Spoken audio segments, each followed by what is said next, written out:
Hi, my name is Hannah Collins. And my brother didn't just betray me, he tried to erase me. He took me to court standing beside my own parents, claiming that the land I'd worked, cared for, and poured my soul into wasn't mine at all. They said I was holding it in trust. They said I was selfish. They even went so far as to tell the judge that a woman without a husband or children had no business keeping 10 acres of land to herself. While Nathan, my younger brother, sat there in a tailored gray suit, his hair slicked back, acting like the golden boy who had been wronged, I stayed silent.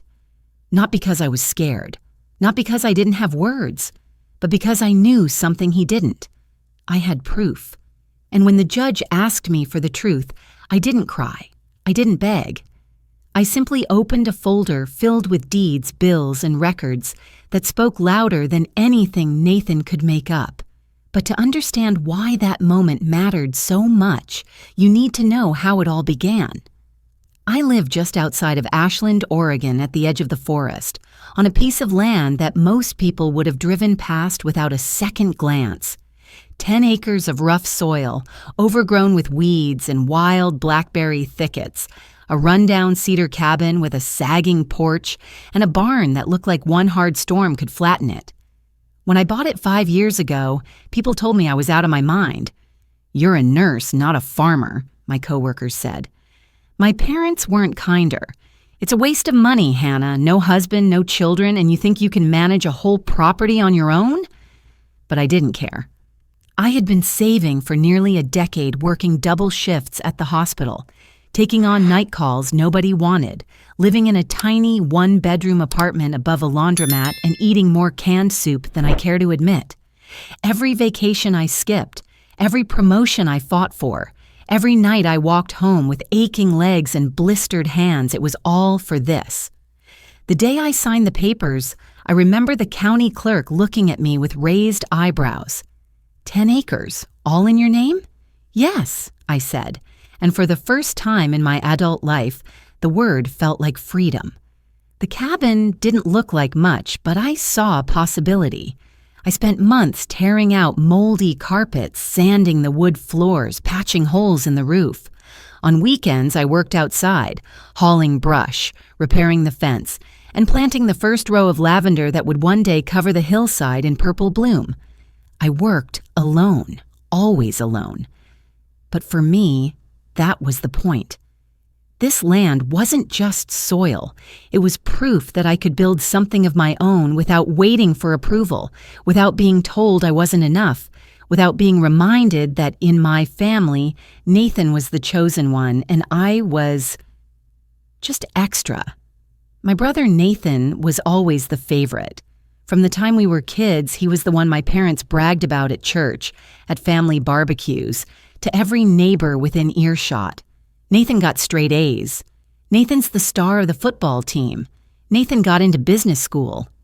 Meanwhile, when I earned scholarships, worked 2 jobs through college, and graduated with honors, my parents barely looked up. "You're steady," my dad would say, like it was a consolation prize. "Reliable." What he meant was invisible.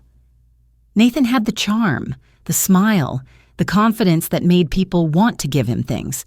He could talk his way out of anything, and he often did speeding tickets, unpaid debts, failed ventures. Someone else always bailed him out.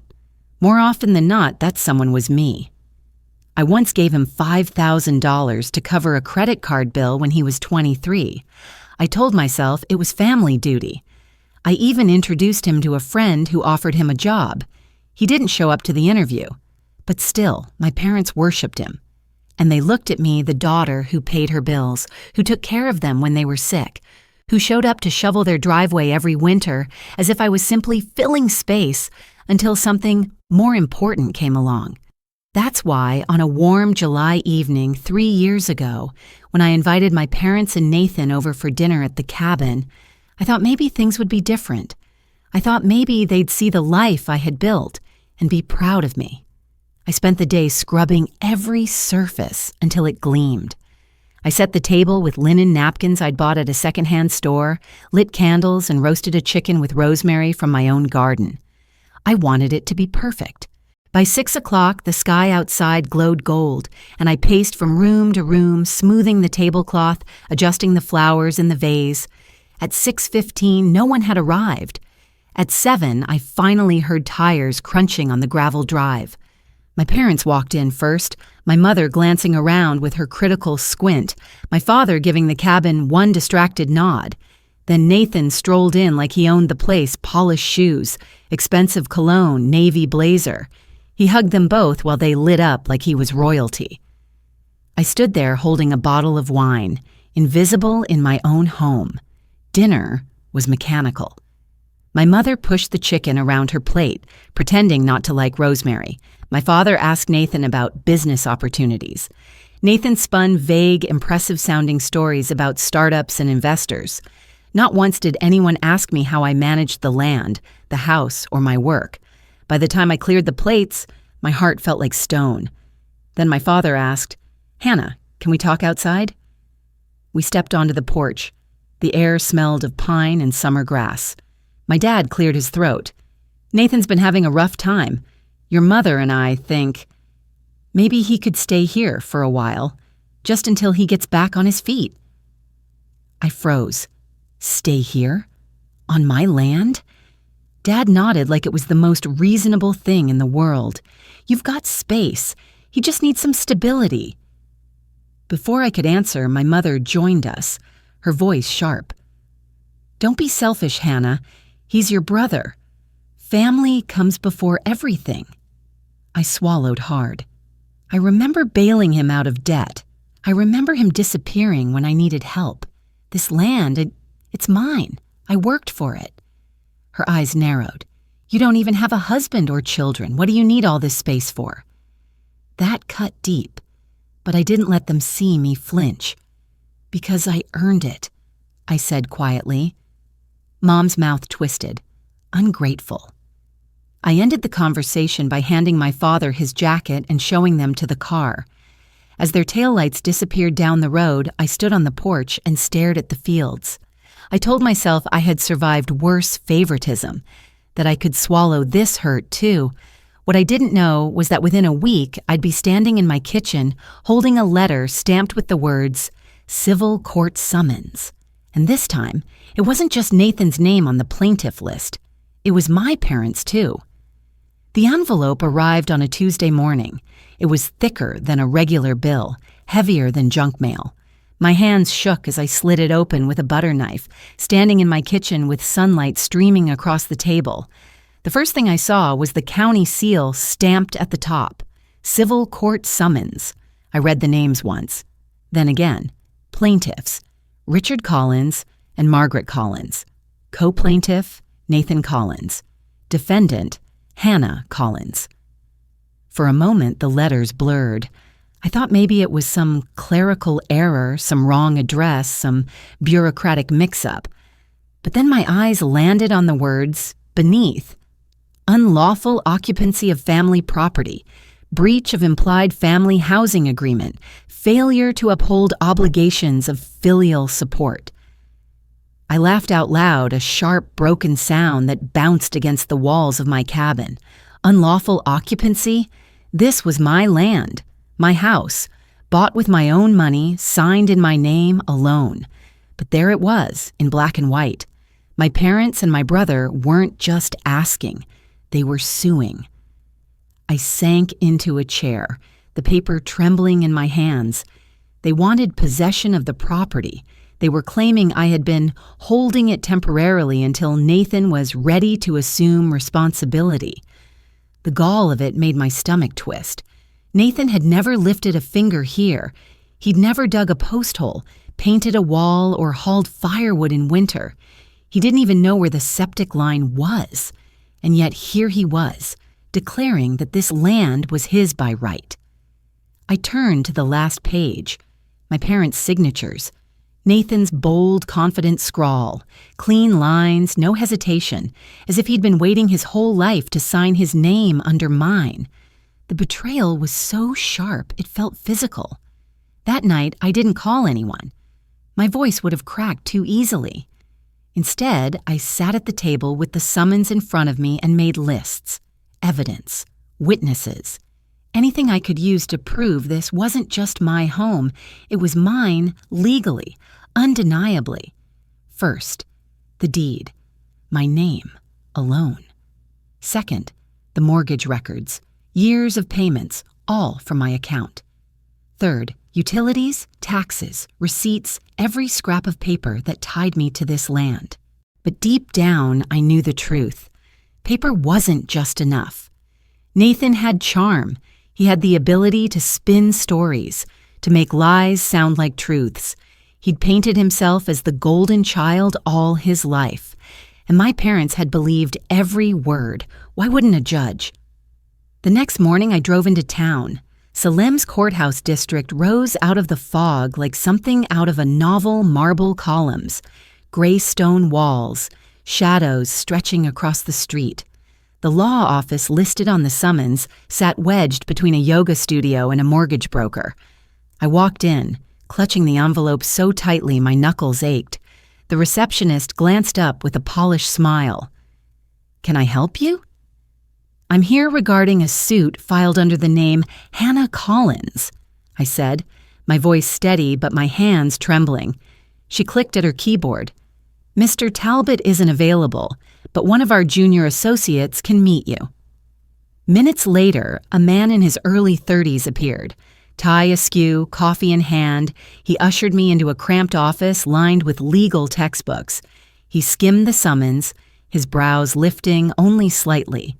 "You'll want independent counsel," he said bluntly. "I can't advise you, but I can give you clarity." "Clarity?" I asked, though I wasn't sure I wanted it. "The petition was filed 2 weeks ago," he said, "and your brother has already spoken publicly." My stomach dropped. Publicly? Where? He tapped his pen. "Local podcast. Something about family betrayal, safe housing, personal growth. He told listeners you had promised him a home during a difficult transition, that you abandoned him emotionally and financially." I let out a bitter laugh. "He's never even spent one night here." The associate gave a sympathetic shrug. "The court won't take your word for it. You'll need proof." I drove home in a daze, the steering wheel digging into my palms. My brother, spinning lies on a podcast, my parents nodding along, and now, the law itself being used to erase me. When I pulled into my driveway, the sight of my lavender rose glowing in the late sun nearly undid me. I had planted them myself, row by row, knees in the dirt, sweat soaking through my shirt. They had taken root, stubborn and strong, just like me. And yet now, someone else was trying to claim them. That night, I tore through my files, every tax receipt, every insurance policy, every mortgage statement. My kitchen table turned into a fortress of paper. But no matter how many documents I stacked, I couldn't shake the feeling that Nathan and my parents were already 2 steps ahead. And then a strange thing. Buried in a pile of unopened mail was an envelope addressed to Nathan Collins. My address. His name. Confused, I ripped it open. A bank statement. Bank of Oregon. And right there, on the account, my farm listed as Nathan's primary residence. My hands went cold. The next morning, I drove to the branch where I'd opened my mortgage account. I showed the teller the letter. He hesitated, clicked around on his computer, and then gave me an apologetic look. "According to our records," he said, "Nathan Collins does live at this address. We have a notarized lease agreement on file." My voice went flat. "What lease agreement?" "I never signed one." The teller leaned slightly, enough for me to glimpse the blocky outline of a legal document on his screen. "It was signed by Margaret Collins. That's your mother, correct?" I stared at him. "Yes, but she doesn't own this property." "I do." He shifted uncomfortably. "It was submitted through a family law office. In family disputes, things like this happen." I walked out without another word, my blood pounding in my ears. It wasn't just betrayal anymore, it was a plan, a coordinated effort. First the casual dinner conversation. Let Nathan stay here. Then the lawsuit, then the fake lease. And suddenly, I remembered something else. My grandfather's will. 5 years ago, when he passed, Nathan had inherited a sizable sum. I had been told there was nothing left for me because of a clerical error. At the time, I believed it. But now, I wasn't so sure. That night, I called the only person I trusted, my best friend Claire. She answered on the second ring. "Hannah, what's wrong?" I think I'm being sued by my own family," I whispered, the words foreign on my tongue. I read her the charges, the false lease, the bank record. Silence stretched across the line. Then her voice sharpened. "Hannah, this isn't just family drama. This is fraud. You need every scrap of proof you can find, emails, texts, witness statements, anything." "I never thought I'd have to protect myself from them," I said. "Well," she replied softly, "now you do." By midnight, Claire had emailed me scanned copies of probate records she found online, and there it was, my name, listed in the first draft of my grandfather's will right next to Nathan's. But in the final version, my name was gone, not crossed out, not corrected, erased, cleanly, as if I had never existed at all. And in the corner, a digital notary seal from a paralegal working at Nathan's lawyer's old firm. I stared at the screen until my eyes burned. This wasn't one betrayal. It was a trail. And it had started years ago. I didn't sleep that night. Every time I closed my eyes, I saw their signatures, my father's, my mother's, Nathan's, lined up neatly under the word plaintiff. The betrayal pressed on my chest like a stone, making it hard to breathe. But I knew one thing for certain. Hurt doesn't win cases. Proof does. The next morning, I pulled out the metal lockbox I kept under my bed. Inside were manila folders stuffed with every document I had guarded since the day I signed the deed. My mortgage contract, my insurance policies, property tax receipts. I laid them out across the kitchen table in neat rows. The deed came first, my name, bold and unchallenged, stamped by the county clerk. Next, the purchase agreement, showing the cashier's check I'd scraped together after a decade of work. Then the thick stack of mortgage statements, everyone showing my account number, my payments. Looking at the papers, I realized something. These weren't just dry documents. They were pieces of my life. They were late nights, double shifts, holidays spent alone while others celebrated. Every line of ink was a record of the sacrifices I had made to stand on this land. By noon, I was knocking on my neighbor Martha's door. Martha was in her 70s, sharp as a hawk, with a memory that could cut glass. She'd been living next door since her husband died, and she had seen everything that happened on my land. When I told her what was happening, she shook her head so fiercely her silver hair whipped around her face. "Of course I'll help you, Hannah," she said. "I've lived beside you for 5 years. I've never seen Nathan stay here longer than half an hour. That boy wouldn't know a lavender bush from a weed." She even laughed when she recalled last January when an ice storm knocked out the power. "If Nathan lived here, where was he when you were hauling firewood through the snow? I remember because you nearly slipped on the ice outside my driveway, and I brought you a thermos of cocoa. Nathan wasn't anywhere near." I wrote everything down, had her sign and date the statement right at her kitchen table. Her spidery handwriting might not look like much, but it was truth on paper. From there, I went to the post office. The clerk looked up Nathan's name and address history. "Nope," she said, shaking her head. "Never had mail delivered here under that name until last month." And that change of address request came in suspiciously late, almost like someone wanted to set up a paper trail. At the utility office, the manager printed a statement for me. Every account, water, power, internet, had been in my name alone since the very first day. Not once had Nathan's name been on a bill. I even stopped at the local feed store just to cover my bases. The owner chuckled when I asked if Nathan had ever bought anything there. Sweetheart. If he had, I'd remember. That boy doesn't know the first thing about feed or seed. The only thing he ever bought around here was a bottle of soda. That evening, as I filed the growing stack of receipts, my phone buzzed with a call from an unknown number. "Ms. Collins?" The voice was low, hesitant. You don't know me, but I used to work at Holloway and Pierce, the law firm your brother used to use." My heart jumped. "Go on." "I saw your name on a will revision years ago, your grandfather's will. And then it disappeared. Your mother came in the same day. When she left, the draft had changed. Nathan's name was there. Yours was gone." My grip tightened on the phone. "Do you have proof?" A pause. Then, "Yes. I made a copy before I was let go. If you want it, meet me tomorrow at Mill Street Cafe, 10 o'clock. The cafe smelled like warm bread and cinnamon when I walked in the next morning.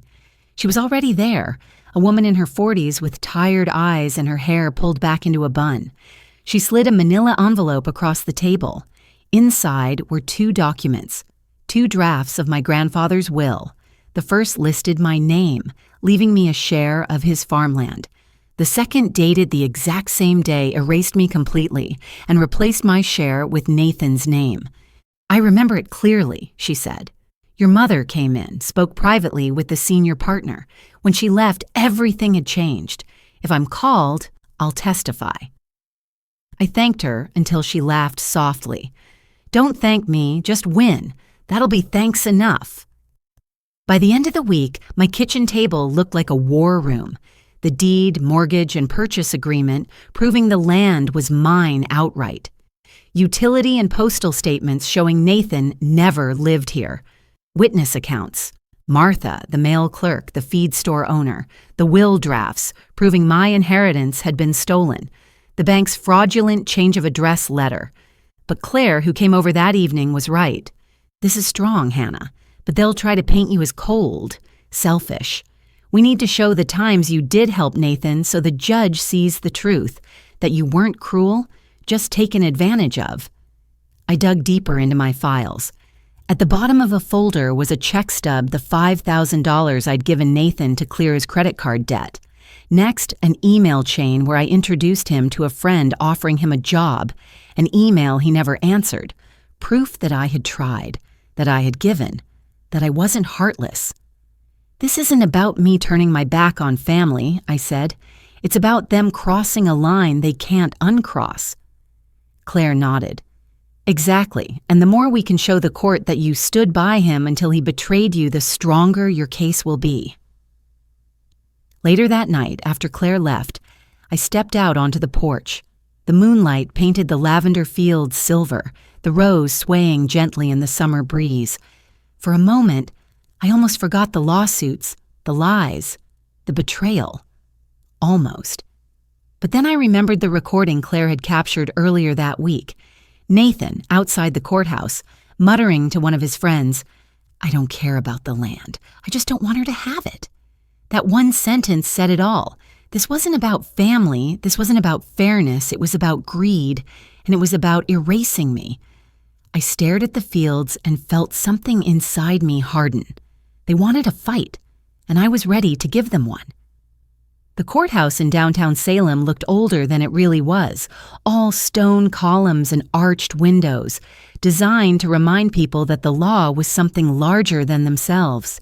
To me, it felt less like justice and more like judgment, pressing down heavy on my shoulders as I climbed the marble steps. Claire walked beside me in her navy suit, a leather binder clutched tight in her hands. She looked every inch the professional attorney, calm and sharp. She told me to wear something simple. "So the judge focuses on your words, not your clothes." I wore a cream blouse and black slacks, my hair tied back. Nothing flashy, nothing to distract. But inside, my chest was a storm. We pushed through the heavy wooden doors, the scent of old polish and paper filling the air. In the hallway outside Courtroom 3B, I saw them. Nathan, in a tailored gray suit, his hair slicked back, carrying a leather briefcase he had probably borrowed. He looked like he'd stepped out of a glossy magazine. Beside him, my mother in her pearl earrings, and my father with his jaw set tight, eyes fixed forward. They didn't glance my way, not once. For a moment, the urge rose in me to search their faces, to find some flicker of the family I used to know. but all I saw was cold determination. The bailiff's voice echoed down the hall. Case of Collins versus Collins. Parties, please enter. Inside, the courtroom was smaller than I'd expected. Rows of polished benches, a raised platform for the judge, and the state flag drooping slightly behind his chair. The judge was a tall man with silver hair and glasses perched on the end of his nose. His expression gave nothing away. We sat at our tables, Nathan and his lawyer, Mr. Talbot, on one side, Claire and I on the other. "Plaintiffs, you may proceed," the judge said.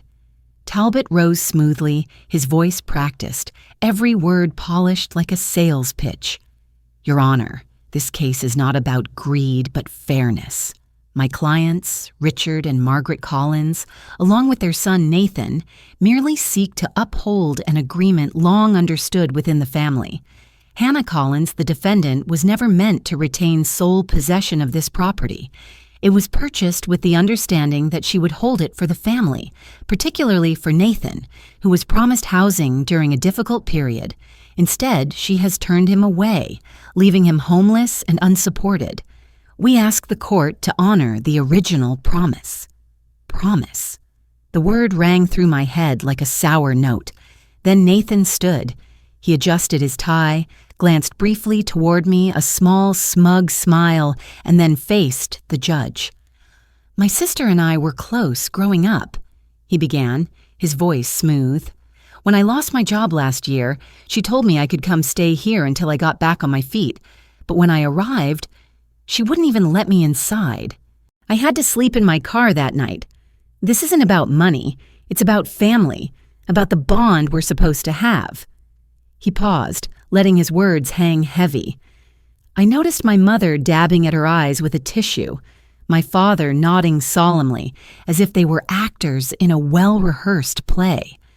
Claire leaned toward me and whispered, "Don't react." "Not yet." When it was our turn, Claire rose. "Your Honor, the defense would like to present evidence." I carried the binder forward, setting it carefully on the table. Claire started with the basics. Exhibit A, the deed to the property, sole owner, Hannah Collins. She held it up, the county clerk's stamp shining under the lights. Exhibit B, mortgage records, showing regular payments made by Ms. Collins from her personal account. Exhibit C, property tax statements in her name. Exhibit D, utility bills, water, electricity, internet, all consistently under her name alone, spanning 5 years. The judge nodded, flipping through each with slow precision. Talbot tried to interject. "Your Honor, ownership documents do not erase family agreements." Claire's voice was sharp. "And yet no such agreement exists in writing. No evidence, beyond my client's brother's claims, has been provided." The judge lifted an eyebrow but said nothing. Next, we brought in the witnesses. First was Martha. She walked to the stand, her cane tapping against the wooden floor, her back straight despite her age. Her voice was steady. "I've lived next to Hannah for 5 years. Nathan's never stayed there. Not one night. I'd know if he did. I see everything that happens on that property." Talbot tried to shake her. "Mrs. Whitaker, are you certain you could account for every night?" She fixed him with a glare. "Son, I don't sleep much at my age. I sit by the window most nights. If Nathan had been living there, I'd have seen him, and believe me, I would have remembered." The courtroom chuckled softly. Even the judge's lips twitched. Next came the post office clerk, confirming that Nathan's name had never been attached to my address until 1 month before the lawsuit. Then the utility manager, who testified that every account had always been in my name. Finally, the feed store owner, who said plainly, "If Nathan ever bought supplies here, I'd remember." He didn't. Piece by piece, the picture grew clear. Nathan's story didn't hold. Then came the bigger revelations.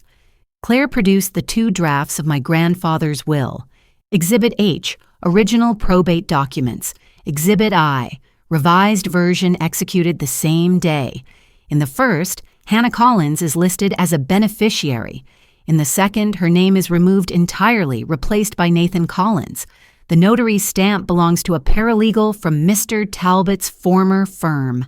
Talbot shot up. "Objection! Irrelevant!" The judge shook his head. "Overruled. Continue." We called the ex-paralegal to the stand. She testified calmly, recounting the day my mother visited the law office, how the will draft was altered immediately after. Her words landed like hammer blows. My mother's face went pale, her lips tightening into a thin line. Nathan shifted in his chair, his jaw tight. Finally, Claire placed a small recorder on the table. "Exhibit J, an audio recording taken in the courthouse hallway." The judge listened through headphones, his expression unreadable. But when he looked up, his gaze was sharper. It was Nathan's voice. "I don't care about the land. I just don't want her to have it." The silence that followed was deafening. The judge turned to Nathan. "Mr. Collins, do you dispute that this is your voice?" Nathan's Adam's apple bobbed. "No, Your Honor, but—" "No further explanation needed," the judge cut him off. By the time both sides rested, the air in the room felt heavy. The judge leaned back, hands steepled. "I will take all evidence under consideration and issue a written decision within 30 days. Court adjourned." The gavel fell with a sharp crack. As we left, I walked past Nathan. For a fleeting second, I searched his face for the brother I'd once laughed with as kids, the boy who had raced me through fields in the summer and shared secrets under blanket forts. But the man in front of me wasn't that boy anymore. He didn't meet my eyes. He looked straight past me, like I was nothing more than an obstacle. Outside, the autumn air was crisp, carrying the scent of pine and rain. Claire stopped at the top of the courthouse steps. "You were steady, clear. That matters. They'll probably try to settle now. Expect a call." "I don't want a settlement," I said firmly. "I want the truth on record." Claire gave a faint smile. "Then we keep going." That night, back at the farm, I lit a single lamp and opened the binder on my kitchen table. The documents inside weren't just evidence, they were the story of my life here. And no matter what the judge's decision would be, I knew this much. I had fought. I had stood my ground. This wasn't just about land anymore. It was about refusing to let anyone, even family, erase me. 30 days is a long time to live with silence. Each morning, I woke up to the same view, the golden fields bending under the Oregon wind, the cedar cabin catching the first light, but instead of filling me with peace, it gnawed at me. Every chore, every errand, every quiet evening was haunted by the same question. What if they take it away? Claire told me to stay calm. She'd done her job well and the evidence was in my favor. But fear doesn't listen to reason. At night, I would lie in bed, staring at the wooden beams above me, replaying every word Nathan had spoken in court. His smug smile, my parents' tears, the cold way my father looked at me as if I were a stranger. It wasn't just about land anymore. It was about belonging. On the 30th morning, I found the envelope in my mailbox. Thick paper, county seal stamped in blue. My hands trembled as I slid a finger under the flap. Inside was the judge's written decision. The words blurred for a moment as my eyes filled with tears, but then they sharpened. Based on the presented evidence, the court finds in favor of the defendant, Hannah Collins. Full ownership of the property remains solely hers. All claims by the plaintiffs are denied with prejudice. There it was, clear as sunlight. I'd won. I sat down on the porch steps, the autumn air cool against my skin, and let out a laugh that sounded more like a sob. Relief washed over me in waves. Not joy, not yet, but release. Word spread quickly. In a town as small as ours, news traveled faster than wind. Martha was the first to knock on my door. She brought a basket of apples, her eyes shining with satisfaction. "Knew you'd come out on top," she said simply. "At the feed store, people clapped me on the back. Heard about your brother. Nasty business. But you stood tall. Their words were kind, but I could feel the undercurrent curiosity, gossip. Everyone loves a story, especially when it's not theirs. And then came the silence from my family. No phone calls, no visits, nothing. It was as though, by winning, I had cut the last thread that tied us together. One evening, I saw Nathan's car parked outside the diner in town. He was alone, hunched over a plate of food. For a moment, I thought of walking in, of trying to speak, but then I remembered his voice on that recording. I just don't want her to have it. And I kept driving. A week later, my mother showed up. She didn't call first. She just appeared at the edge of my drive, her pearls gone, her hair pulled back tight. She looked older, smaller somehow, like the fight had drained her. I met her halfway, near the fence line. "Hannah," she said softly. "Mom." For a long moment, we stood there, neither of us moving. Finally, she spoke. "We thought we were doing what was best for the family. We didn't think about what it meant for you." Her voice cracked. "Your father won't admit it, but he regrets it. Nathan, too, in his way." I wanted to believe her. I wanted to reach for the warmth I'd craved for months, but a wall stood between us, built of lies and betrayal. "You tried to take my life from me," I said quietly. "Not just the land, everything I worked for. And you didn't stand beside me, you stood against me." Tears welled in her eyes. "I know, and I'm sorry." I nodded once, slowly. Sorry doesn't give back what was lost. We parted without hugging. She left as silently as she'd come. The days grew colder, the first frost touching the fields. Slowly, the rhythm of life returned. I worked in the garden, stacked wood, patched the barn roof before the rains set in. With each task, I felt something I hadn't in months. Ownership, not just of the land, but of myself. I started hosting small gatherings again. Martha came over for tea. A few friends from the hospital visited on weekends. Laughter began to echo through the cabin once more. The lawsuit had taken so much my trust, my sense of family, but it had also given me clarity. I knew now, without question, that I could stand on my own. One crisp morning in December, a letter arrived in Nathan's handwriting. I almost didn't open it. Inside was a single page. "Hannah, I lost more than a court case. I lost my sister. I don't know if we can fix that, but I hope one day we can talk. Until then, I'll stay away." Nathan, I folded the letter carefully and placed it in the binder with all the other documents. It wasn't forgiveness, but it was a start. Standing at the edge of my field one evening, I watched the sun sink behind the hills, painting the sky in gold and crimson. The grass swayed like waves, and the cabin stood steady against the horizon. This land wasn't just dirt and wood. It was memory, labor, sacrifice. It was me. My family had tried to erase that, but the truth had come out. And in the end, it wasn't just a legal victory, it was a reclaiming of my own voice. I whispered to the wind, "This is mine, always." And for the first time in months, peace settled deep in my chest.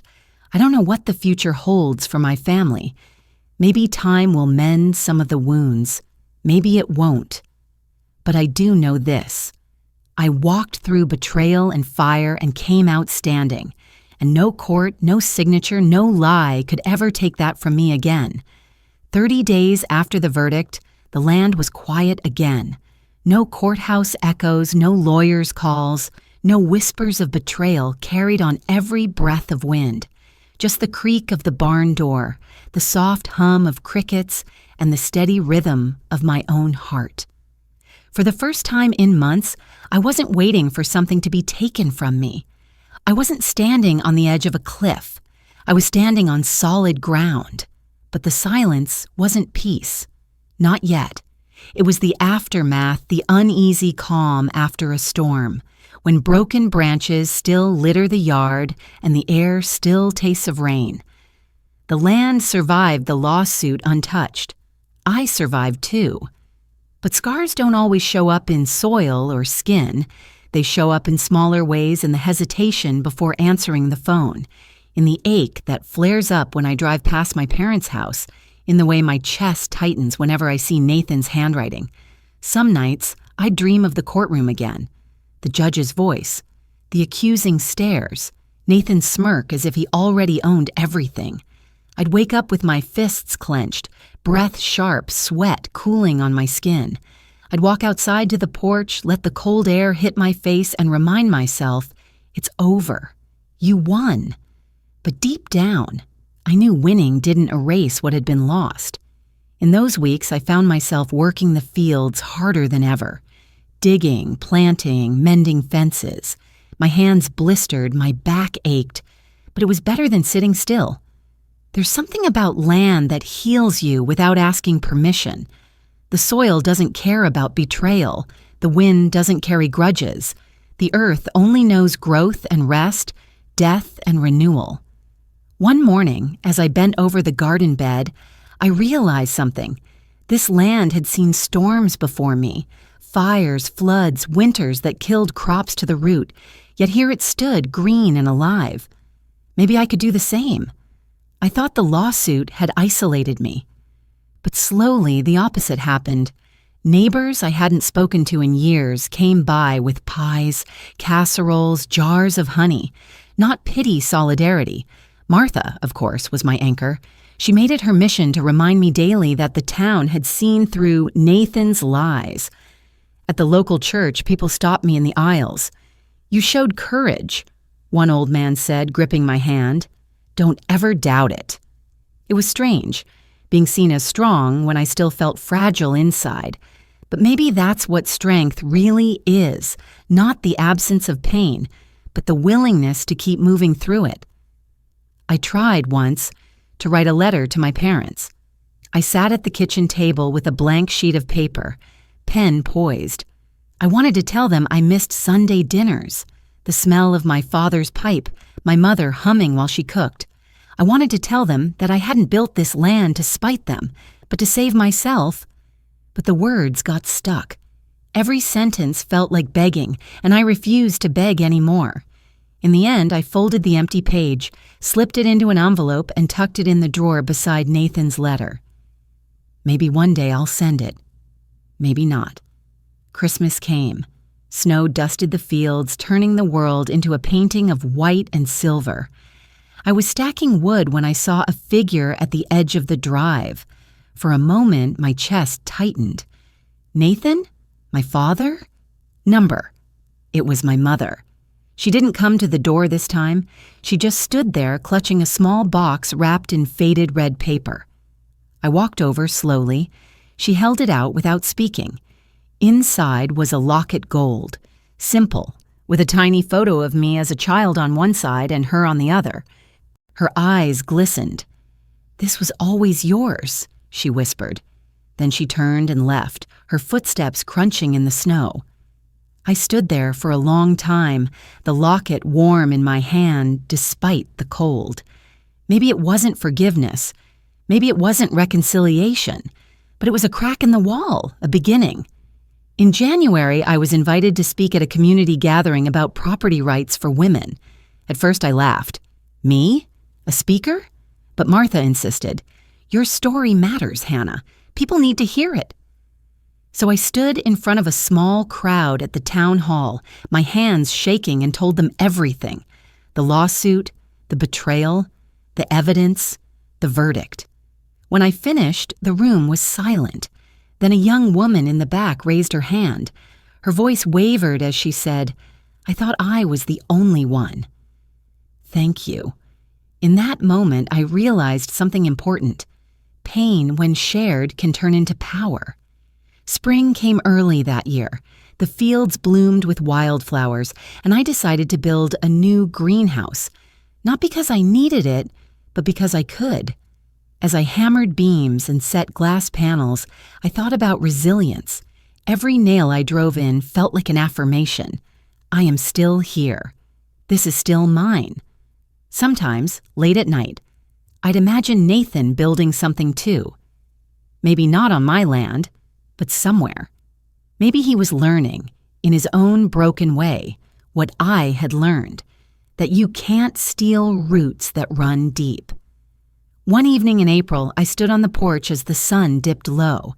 The sky blazed orange and purple, the kind of beauty that hurts to look at. I thought about the girl I'd been before the lawsuit, hopeful, naive, desperate for approval, and I thought about the woman I was now scarred, yes, but stronger, steadier, less willing to bend. The land had taught me that storms don't last forever, but they do change you. My family might never be whole again. Nathan might never truly apologize. My father might never look at me with pride, but I no longer needed their approval to know my worth. As I write this now, I can hear the wind rattling the windows of the cabin. The fields outside sway like a sea, endless and free. This land was nearly stolen from me. My voice was nearly silenced. My roots were nearly torn out. But nearly isn't the same as gone. And though scars remain, they are proof of survival.